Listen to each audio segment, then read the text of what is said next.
That is how we should be having dialogue, right? This is how we should be discussing important issues rather than coming in with our confirmation biases, blocking out everyone else and only listening to those who happen to agree with us. What a boring world. The power of our democracy.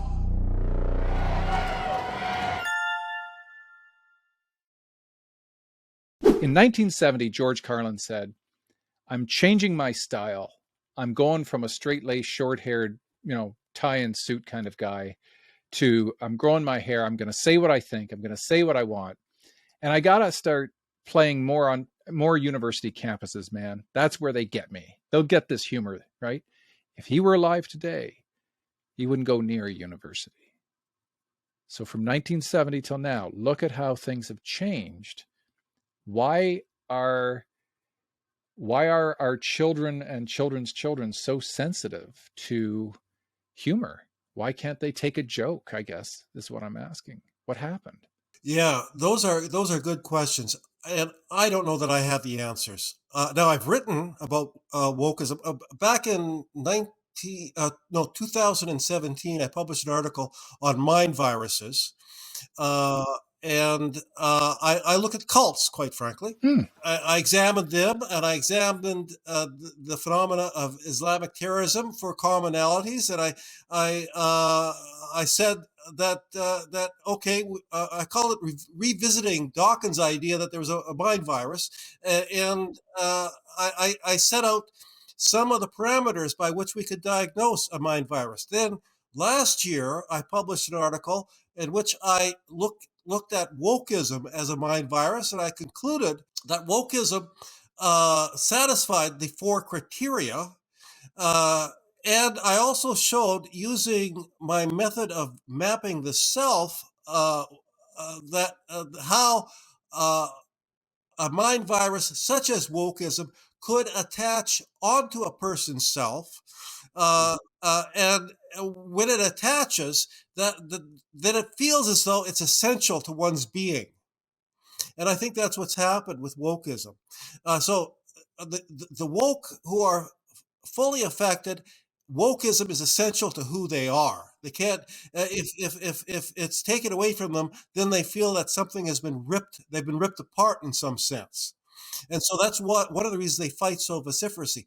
The other thing that wokeism does is it creates woke very effectively. And we've seen how it's done. As far as the woke is concerned, they promote their ideology, and there is no debate. Right. They will silence people who disagree. Waterloo in your province has been in the news lately, hasn't it? The school board.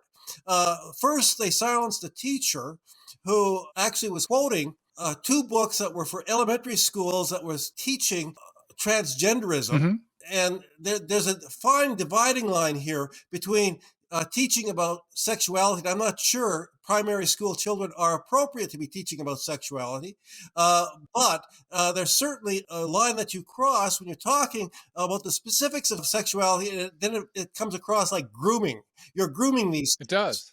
Or indoctrination. Yeah. So anyway, this teacher got 4 minutes of school board time before the school board chair shut her down, cut off her mic, and she was removed from the meeting. One of the fellow school board trustees defended the teacher. And I learned last week that he's now been removed from the school board. They didn't give any reason, but he's been suspended until September. He's not allowed, he will not receive notification of meetings, and he will not be allowed to attend meetings. And they didn't say why, but we suspect it was because he defended this teacher. I think she has since quit her position and is now suing the board and the council member who shut her down. She now has an ongoing lawsuit because she feels as though her rights have been violated. All she was saying was, look, have you read this material? Do you think this is appropriate for a grade 2 student to hear? I mean, it's talking about hormone blocks and, all this, kind of fairly technical stuff. It's like, do they even fathom this?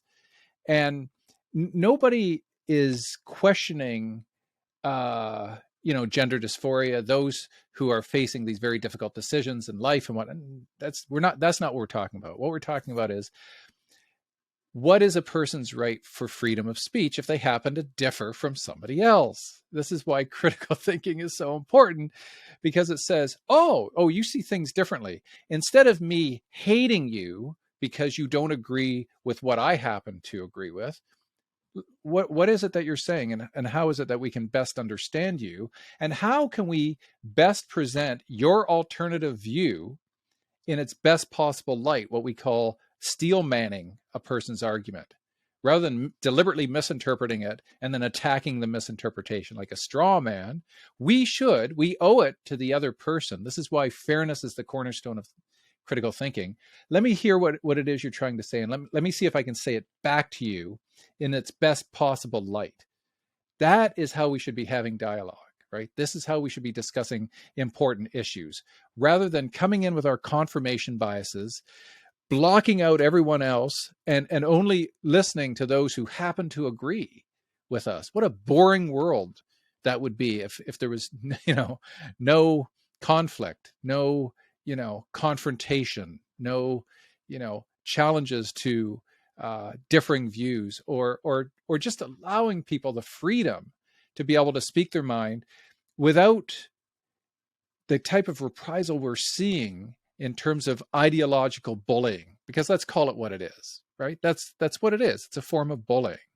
I'm sorry. You gotta call people out for what you see. And when they violate the very structure of common decency and civility in having discourse, we do get to have these conversations, these very important conversations about what it means to return back to a level of civil discourse where we can not just hear the other person, but now we can reformulate it in our heads, say it back to them so that they know we've got it. And then, so I might disagree with you. Do I have your position correct? Okay, excellent. I agree with some of it, but I disagree with it, here, here, here, and here. Oh, then the other person gets to do the same thing to you. Let me see if I've got your position right. And then they say it back to the individual. Okay, yeah, that's pretty much got it. Okay, I agree with this, this, and this, but I disagree here, here, and here. You see how this speeds up the process? How it eliminates wasted time, money, and energy? Because critical thinking gets people to be clear right up front so that they save the most important stuff for later on in the dialogue. And instead, we're getting people talking past each other, which wastes so much time. And then people get offended and they immediately want to go either to the media or to a lawyer or somewhere else, right? And if we could just learn better how to have these conversations. And this brings me to my next topic, Lloyd. I've been trying, as you know, for years to try to get critical thinking taught in schools, in high schools. And here in Ontario, I had some luck with the Liberal government, and then the PCs won, and I haven't been able to get any headway. And of course, COVID interrupted as well. But personally, I think we have to make a push for teaching, getting critical thinking into the curriculum of, let's just start with high school. And then we'll figure out how we can do it from K to 8.